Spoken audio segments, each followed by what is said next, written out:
మిత్రమా అందరికీ కూడా శుభోదయం అండి. అందరూ బాగుండాలి, అందులో మనం ఉండాలని కోరుకుంటూ మీ కవిత. అందరు ఎలా ఉన్నారండి? నేనైతే చాలా బాగున్నాను. ఈ యొక్క వీడియో లేట్గా పోస్ట్ చేస్తున్నాను, అందుకు క్షమించండి. మన వినాయక చవితి పండుగ రోజు మన కాలనీలో ఉన్నటువంటి వినాయకుడి పూజ ఎలా చేసుకున్నాము, మన కాలనీలో ఉన్నటువంటి వినాయకుడి యొక్క పేరేంటంటే, వినాయకుడి యొక్క కమిటీ నేమ్ ఏంటంటే వాయుపుత్ర ఫ్రెండ్స్ అసోసియేషన్ అనమాట. ఆ యొక్క వినాయకుడి దగ్గర పూజ ఎలా చేసాము ఏంటి అనేటువంటి ఈరోజు వీడియో. ఐ హోప్ నచ్చుతుంది అనుకున్నా, హెల్ప్ అవుతుంది అనుకున్నా. నచ్చినట్లయితే లైక్ చేయండి, షేర్ చేయండి. ప్లీజ్ సబ్స్క్రైబ్ చేయకుండా చూస్తే మాత్రం ప్లీజ్ సబ్స్క్రైబ్ చేసుకొని సపోర్ట్ చేస్తారని ఆశిస్తున్నాను. ఇక్కడ ఫస్ట్ మీకు నక్షత్ర హారతితోనైతే వీడియోనైతే స్టార్ట్ చేశాను. నక్షత్ర హారతి ఇవ్వడం వల్ల మనకు ఆ యొక్క వినాయకుడి దగ్గరికి వచ్చిన ప్రతి భక్తుడికి ఒక్కొక్క నక్షత్రం ఉంటుంది కదా. మన నక్షత్రంలో ఉన్నటువంటి, మన జాతకంలో ఉన్నటువంటి ఏమైనా దోషాలు ఉంటే, విఘ్నరాజా ప్లీజ్ మా యొక్క దోషాలను తొలగించి మమ్మల్ని, మా జీవితాలని ముందుకు తీసుకెళ్ళవయ్యా అని చెప్పడం కోసం అన్నమాట నక్షత్ర దీపం. ఒక్కొక్క దీపానికి ఒక్కొక్క విశిష్టత అనేది ఉంటుంది, అది మరొక వీడియోలో చెప్తాను. మనం దీపాలంటే రకరకాల దీపాలు అయితే చేసుకుంటాము. ఆ యొక్క దీపాలు ఏకహారతి దీపాలు కావచ్చు, లేదు అంటే పంచహారతి దీపాలు కావచ్చు, లేదంటే 3 వత్తులు వేసేసి ముట్టించే దీపం కావచ్చు, లేదు అంటే నక్షత్ర దీపం కావచ్చు, లేదంటే బిల్వపత్రి హారతి కావచ్చు. మనకు జనరల్గా తెలిసింది కర్పూర హారతి ఎక్కువగా ఇస్తాం మనం అందరము. కర్పూర హారతి తర్వాత మంగళహారతి మాత్రమే తెలుసు. ఆ మంగళహారతి అంటే కూడా ప్లేట్లో దీపాలు పెట్టేస్తే మంగళహారతి అనుకుంటాం, కానీ ప్లేట్లో మంగళహారతి అంటే ప్లేట్లో 2 దీపాలు, దీపాలతో పాటు పసుపు కుంకుమ ఉండాలి, దాంతోపాటు ఒక 2 పూలన్నా పెట్టేసి దేవుడికి మనం గంట కొడుతూ 5 చుట్లు తిప్పేసి ఆ యొక్క దీపం పై నుండి మనము వాటర్ని నీరాజనం చేసి దేవుడికి ఇస్తే దాన్ని మంగళహారతి అంటాము. తర్వాత పుష్పహారతి అని, కాసు హారతి అని, బంగారు హారతి అని, తర్వాత వచ్చేసి ముత్యాల హారతి, కుంభహారతి, ఇలా రకరకాల హారతులు అయితే ఇస్తూ భగవంతుని మనకి నచ్చిన విధంగా మనమైతే మొక్కుకోవచ్చు. ఎవరి స్తోమతను బట్టి వాళ్ళము ఎలా పూజించినా భగవంతుని మనము ఫస్ట్ పూజించాల్సింది భక్తితో పూజించాలి. ఎంత పెద్ద గణనాథుని పెట్టాము, ఎంత పెద్ద డీజేలు పెట్టుకున్నాము, ఎంత పెద్ద సెట్ వేసుకున్నాము అనేది కాదు. ఉన్న భక్తులు ఎంత ప్రశాంతంగా, మంచిగా, నీతిగా, నిజాయితీగా, నిష్ఠగా పూజించామనేటువంటిది ఇంపార్టెంట్. మన వినాయకుడైతే ఇది 28 అనుకుంటాను మా వాళ్ళు వినాయకుడిని పెట్టబట్టి అన్ని ఇయర్స్ నుండి వీళ్ళు రన్ చేస్తూ వస్తున్నారన్నమాట. కొంతమంది మధ్యలో యాడ్ అయ్యారు, కొంతమంది వెళ్ళిపోయారు, చాలా వరకు వెళ్ళిపోయారు. ఒకప్పుడు 21 మెంబర్స్ ఏమో ఉండేవాళ్ళు, ఇప్పుడు దగ్గర 10 మంది కూడా లేరు అనమాట. మా వాళ్ళైతే వీళ్ళందరూ జాబ్లో జాయిన్ అవ్వకముందు కాలనీలో వాళ్ళ దగ్గర చందాలు జమ చేసేసి ఈ యొక్క వినాయకుడిని అయితే పెట్టేవాళ్ళు. అప్పుడు ఏంటంటే ఓన్లీ ఓనర్స్ దగ్గర తీసుకునేవాళ్ళు చందా కూడా. రెంటర్స్ దగ్గర అసలు చందా అడగకపోయేవాళ్ళు. ఓన్లీ ఓనర్స్ దగ్గర మాత్రమే 2000 ఆర్ 3000 తీసుకొని చేసేవాళ్ళు. తర్వాత వీళ్ళందరూ జాబ్లో జాయిన్ అయ్యాక ఎవరి దగ్గర కూడా చందా జమ చేయట్లేదు. వాళ్ళ ఇష్టాన్ని బట్టి వాళ్ళు ఇవ్వాలి అనుకుంటే అన్నదానం రోజు కానీ, లేదంటే హుండీలో కానీ వేస్తారు. తర్వాత ఏంటంటే వీళ్ళైతే అలా కొంత అమౌంట్ అనుకొని వేసేసి వినాయక చవితి నవరాత్రులు అయితే చాలా ఘనంగా చేసుకుంటాము. మేమైతే డ్యాన్స్లు కానీ, డీజేలు కానీ అలాంటివి ఎవరికి ఇష్టం ఉండవు అనమాట. భక్తి శ్రద్ధలతో జరుపుకోవడమే చాలా ఇష్టం. నిమజ్జనం రోజు కూడా కలర్స్ పోసుకోవడం కానీ, పిచ్చిగా డ్యాన్సులు చేయడం అస్సలు చేయరు. మా వాళ్ళు చిన్నప్పుడు కూడా అంతే చేస్తారంట. చాలా నిష్టగా ఉంటారు. ఈ యొక్క నవరాత్రులనే రోజులు కూడా ఎవరి ఇళ్ళలో కూడా నాన్ వెజ్ తినడం కానీ, డ్రింక్ చేయడం కానీ అలాంటివి ఏమీ చేయకుండా భక్తి శ్రద్ధలతో పొద్దునైతే పూజ చేయరనమాట, సాయంత్రం టైంలో. ఎందుకంటే అందరూ ఆఫీస్కి వెళ్ళేసి సాయంత్రం వరకు వచ్చేస్తారు కదా. సాయంత్రం 6:30 to 7:30 మధ్యలో పంతులు వస్తారు. ఆ టైంలో అందరూ వెళ్ళేసి పూజ చేసేసుకున్న తర్వాత ఒకప్పుడైతే అక్కడ ఎవరో ఒకరు పడుకునే వాళ్ళు. ఇప్పుడు కూడా పడుకునే తక్కువ అనమాట. అప్పుడైతే కంపల్సరీ పడుకునే వాళ్ళు అనమాట, ఒకరిద్దరు. ఇప్పుడు ఏంటి, అందరి ఇళ్ళలో అందరికీ పిల్లలు ఉన్నారు. పిల్లలు నాన్న లేకుండా అసలు ఊరుకోరు కదా. తర్వాత అందరికీ నైట్ షిఫ్ట్స్ కాబట్టి ఏం చేస్తారంటే మా వాళ్ళు ఈ ఫ్రెండ్స్ అందరు కలిసేసి అందరు ఎవరి ల్యాప్టాప్స్ వాళ్ళు తీసుకొని వెళ్ళేసి అక్కడే వర్క్ చేసుకొని 2 వరకు అక్కడే కూర్చొని వర్క్ చేసుకుని 2 తర్వాత వచ్చేస్తారు. ఎవరైనా పడుకోవాలనుకునే వాళ్ళు ఒకరిద్దరు పడుకుంటారు, మిగిలిన వాళ్ళు మళ్ళీ ల్యాప్టాప్స్ పట్టుకొని ఇంటికి వచ్చేసి ఇంట్లో వర్క్ అనేటువంటి కంటిన్యూ చేసుకుంటారనమాట.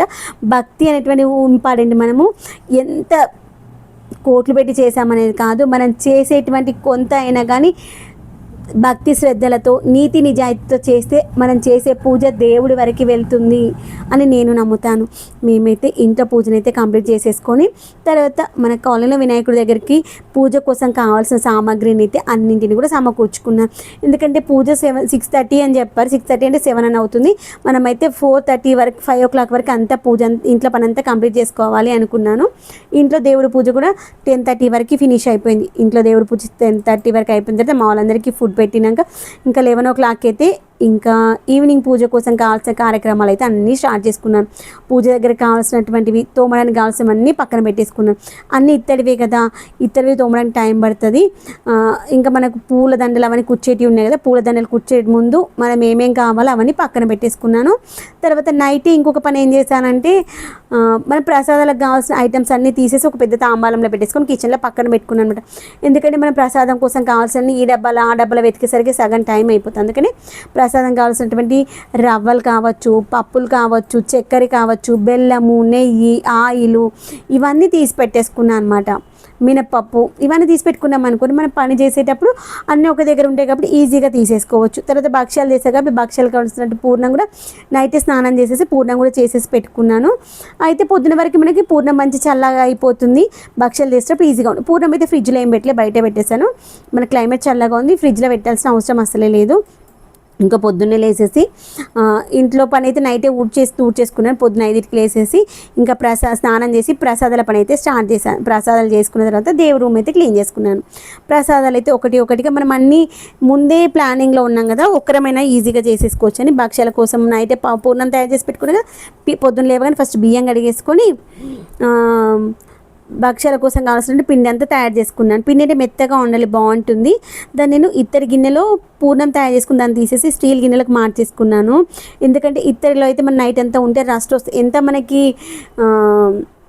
లోపల కళాయి ఉన్నా కానీ అలానే ఉంచొద్దు అనమాట, తీసేస్తే బాగుంటుంది. ఇంకా తర్వాత అన్నం కూడా వండేసి ఫ్యాన్ కింద పెట్టేసుకొని వచ్చాను, చల్లగా అవుతుంది. ఆ లోపల పాల తాలికలు పొయ్యి మీద పెట్టేశాను. ఇటు భక్ష్యాలు చేసుకున్నాను, అటు మక్క గారెలు చేశాను, మక్క వడలు చేశాను, శనగలు తాలింపు వేసాను. ఇలా అన్ని 9 రకాల ప్రసాదాలు అయితే చేసా. వీటితో పాటు వడపప్పు పానకం కూడా పెట్టా. మనం ఏ పూజకైనా వడపప్పు పానకం చాలా ఇంపార్టెంట్ కదా. ఇవన్నీ ప్రసాదాలు చేసేసుకొని ఇటు ప్రసాదాలు చేస్తూ అటు దేవుడి రూమ్ అంతా క్లీన్ చేసుకున్నాను. ఆల్రెడీ నైట్ ముందు రోజే దేవుడి రూమ్ అంతా క్లాత్ అంటే డస్టర్లో సర్ఫ్ వాటర్లో పెట్టేసి నీట్గా క్లీన్ చేసుకున్న, వాల్స్కి ఇట్లా ఫ్లోర్కిన.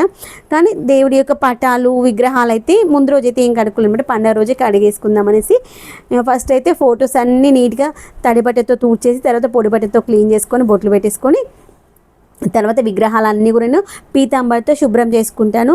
ఆ ఇత్తడి విగ్రహాలు ఏంటంటే మనం వారం పీతాంబరితో శుద్ధి నీట్గా చేసుకున్న తర్వాత అభిషేకం చేసుకున్నాం అనుకోండి, ఆ యొక్క దేవుడి యొక్క ప్రతిమలు అనేటువంటివి, ఆ యొక్క దేవుడి యొక్క విగ్రహాలు అనేటువంటివి కళగా కనిపిస్తాయి తెలుసా. మనము ఎంత మంచిగా అయితే రెడీ అవుతామో దేవుని కూడా అలానే రెడీ చేయాలని నేను అనుకుంటా. దేవుడు అందంగా కనిపిస్తాడు అప్పుడే. మనం ఊరికే అభిషేకం చేస్తే ఇవి కదా కలర్ చేంజ్ అయిపోతాయి, నల్లగా అయిపోతాయి. అప్పుడు దేవుడి మొహంలో మనకి కళ కనిపించదు. దేవుడు ఎప్పుడు మనకి ప్రకాశంగా కనిపించాలి. ఆ ఫొటోస్ కూడా మనము వారానికి ఒకసారి మంచిగా నేను మధ్యలో కూడా క్లాత్తో తూడ్చేస్తాను. వారానికి ఒకసారి అయితే మొత్తం తడిబట్ట పెట్టి తూడ్చేసి బొట్లు పెట్టుకుంటాను అనమాట. అలా పెట్టేసుకున్నాను. ఇంకా ఓన్లీ అభిషేకం ఒకటి బ్యాలెన్సింగ్ ఉందన్నమాట. తర్వాత వినాయకుడిని పెట్టేటువంటి ప్లేస్లో మన యొక్క బాదామాకులతో డెకరేషన్ చేసుకున్నాను. ఈ యొక్క వినాయకుడి ప్రతిమను కూడా తీసుకొచ్చారు, పెట్టేసుకున్నాం. మా హస్బెండ్ వచ్చారు, తను అభిషేకం చేసేసుకొని పూజ చేసేసుకుని పూజ అయిపోయిన తర్వాత బ్రేక్ఫాస్ట్ కూడా అంతా అయిపోయింది. తినడం అయిపోయిన తర్వాత ఇంకా నేను ఏంటంటే ఇంక ఈవినింగ్ పూజ కోసం అయితే రెడీ అయిపోతున్నాము.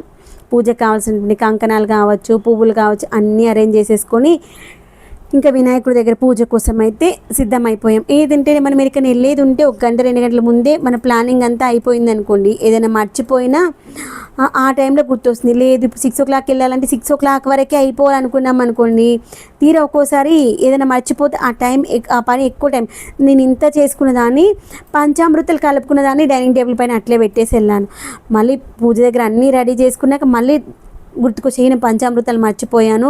ఫస్ట్ డే ఇంకా ముఖ్యంగా పంచామృతాలు మర్చిపోవద్దు, దేవుడికి పంచామృతాలతో పూజ చేసుకోవాలి. కానీ మళ్ళీ ఇంట్లోకి వచ్చి పంచామృతాలు, తర్వాత కొబ్బరికాయ కొట్టేది, కొబ్బరి నీళ్ళు పోసేది, తర్వాత ఇంకేవో 2-3 ఐటమ్స్ మర్చిపోయా. మళ్ళీ వినాయకుడికి వేయాల్సినటువంటి మాల ఇంకేవో 2-3 ఐటమ్స్ ఉండే గబగబా వచ్చేసి తీసుకొని వచ్చే. పంతులేమో కవితను పిలువమ్మా, కవితను పిలవండి అమ్మ అని పిలిస్తే ఇంకా మా ఆయన ఫోన్ చేశారు, ఏంటో ఇంకా లేట్ అయిపోయింది వచ్చేసినాం అనేసి దబదబా వెళ్ళిపోయాను. ఇంకా పూజనైతే చాలా ప్రశాంతంగా చేసుకున్నాము. ఏమో ఎప్పుడు ఇంత ప్రశాంతంగా అనిపించలేదు, నా మనసుకి అలా అనిపించిందా ఏంటో నాకు తెలియదు కానీ చాలా సంతోషంగా అనిపించింది. ఇన్ని సంవత్సరాలు నా పెళ్ళైనాక ఈసారి పూజ చాలా ప్రశాంతంగాను నా మనసుకి తెలియనటువంటి సంతోషం అయితే అనిపించింది. ఎందుకంటే దేవుడు నా కష్టాన్ని తీర్చాడు. దేవుడు ఎప్పుడు ఇలానే నా అందునే ఉండాలి, నాకు కష్టం రాకుండా చూసేది నీవే దేవుడా, నా కష్టాన్ని చెప్పుకోవడానికి నాకు ఇంకెవరు ఉన్నారయ్యా, నువ్వు తప్ప.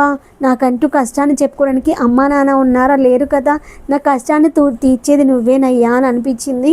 నిజం, మన కష్టం వస్తే ఒక టైంలో అమ్మా నాన్నకి చెప్తానేమో, లేని వాళ్ళం ఎవరు చెప్తాము. ఒక సామెత ఉంటుంది కదా, ఎవరు లేని వాడికి దేవుడే దిక్కని. నాకు ప్రతిసారి అదే అనిపిస్తుంది, నాకు ఎవరు లేరు, నిజంగా నాకు దేవుడే ఉన్నాడు అని. నాకు మనసుకు బాధగా అనిపిస్తే నేను గుడికి వెళ్ళడానికి ఇష్టపడతాను, ఇంట్లో దేవునికి ఎక్కువగా శ్లోకాలు చదువుకోవడానికి ఇష్టపడతాను, ఎక్కువసేపు పూజ చేయడానికి ఇష్టపడతాను. నా మనసులో బాధను చెప్పుకునేది దేవుడికి మాత్రమే. ఆ టైంలో నా బాధ అంతా తీర్చేసి నా మనసును చాలా తేలికపరుస్తారు దేవుడు. ఇంకా మేమైతే వినాయకుడి దగ్గరికి వెళ్ళిపోయాము. ఫస్ట్ పూజ చేసే ముందైతే పంతులు గారు వినాయకుడికి గుమ్మడికాయతో దాన్ని దిష్టి తీయడమే అనుకున్నాను నేనైతే. వినాయకుడికి దిష్టి తీసేసి పూజనైతే స్టార్ట్ చేశాడు. ఇంకా పూజలో కూర్చున్న వాళ్ళందరి యొక్క శ్లోకాలు చెప్తూ, తర్వాత ఈ యొక్క పూజ దగ్గరికి వచ్చిన వాళ్ళందరి గోత్రాలు వాళ్ళ యొక్క పేర్లన్నీ చెప్తూ పూజనైతే స్టార్ట్ చేశారు. శ్లోకాలతో పూజ స్టార్ట్ చేసి మా పంతులు గారు అయితే కథనైతే ఏం చెప్పారు, ఓన్లీ శ్లోకాలు చెప్పేసి హారతి ఇచ్చేస్తారు అంతే. కొన్ని ప్లేసెస్లో కథ కూడా చెప్తారు కదా, మా పంతులు గారు చాలా బిజీ అనమాట, కథనైతే ఎప్పుడు చెప్పారు. నాకు తెలిసినంత వరకు ఎప్పుడు కథ చెప్పినట్టయితే అనిపించలేదు అందరూ. ఇంకొకప్పుడైతే చాలా క్రౌడ్గా ఉండేది, చెప్పా కదా, ఒకప్పుడు 21-25 ఫ్యామిలీస్ ఉండేవి, ఇప్పుడు చాలా తగ్గిపోయారు. ఈ విధంగానైతే మా చిన్నోడు వాళ్ళ ఫ్రెండ్ని వీడియో తీయమని చెప్పాను. పాప మా అబ్బాయికి వచ్చినంతలో తీశాడనమాట. పిల్లలు ఎగ్జైట్మెంట్ కూడా ఉంటుంది కదా, పాప మా మాత్రం తీశాడు. ఇంకా పూజనైతే ఇలా అవుతూ ఉంది. ఈ లోపల నేను ఇంకా మెల్లిమెల్లిగా మధ్యలో పిల్లలు కూడా వచ్చేసి యాడ్ అవుతూ ఉన్నారు. పూజ అవుతూ ఉంది. పూజ అయిపోయిన తర్వాత ఇంకా హారతి అయితే స్టార్ట్ అయిపోయింది. ఫస్ట్ అయితే ఏకహారతి నాకు ఈసారి అనిపించింది అనమాట, వినాయకుడికి ఏకహారతి, పంచహారతి, నక్షత్ర హారతి, తర్వాత వచ్చేసి పుష్పహారతి, మంగళహారతి, కర్పూర హారతి, ధూపహారతి ఇవ్వాలి అనుకున్నాను. అదేవిధంగా 2 రోజులైతే నేను ఇవ్వాలనుకునేటువంటి హారతులు అయితే ఇచ్చాను. మనసుకైతే చాలా తేలికగా అనిపించింది. నా కష్టాన్ని తీర్చావయ్యా, ఎప్పుడు నా అందు ఇలానే కృపగా నా అందు కరుణ చూపించవయ్యా అని దేవుడికి అయితే దండం పెట్టుకున్నాను.